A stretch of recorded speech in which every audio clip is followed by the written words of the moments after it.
Aytmoqchimizki, qalb Allohnikimi, xohlagan soniyasida o'zgartiradi. Bitta dalil aytaylikmi bunga?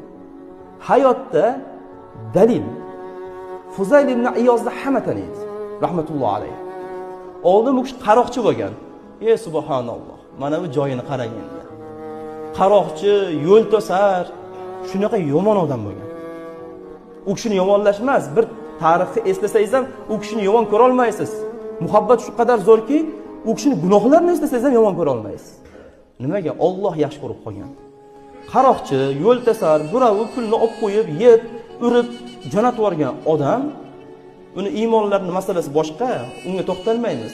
Iymonga keldilar, o'z iymonlidilar, yaxshi bo'ldilar, zo'r bo'ldilar, shunaqa taqvodor, shunaqa obid, shunaqa vali bo'ldilarki, haqiqatda ko'rgan Abdulloh ibn Muborak, Fuzayl ibn Iyozning qara darajasini.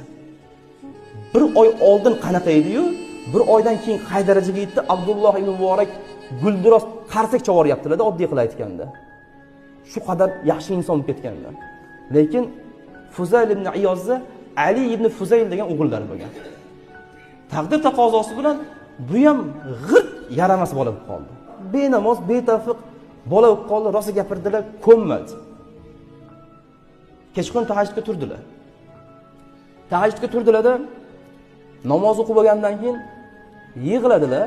Ey Allohim, men qo'limdan kelganini qildim. Endi qalb seni qo'lingda ekanda nima qilay?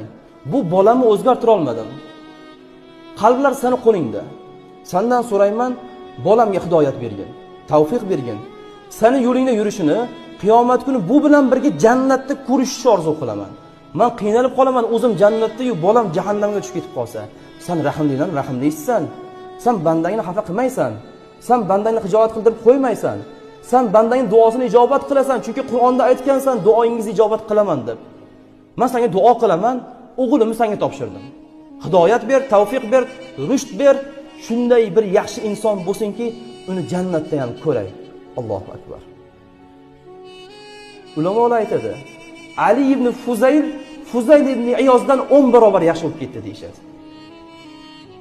Fuzayl ibn Iyozni Abdulloh ibn Muborak ta'rif etdi.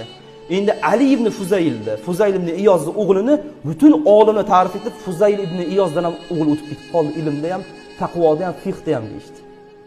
Nima? Bu joyda nima? Otani duosi ketdi. Otani ixloschilik hech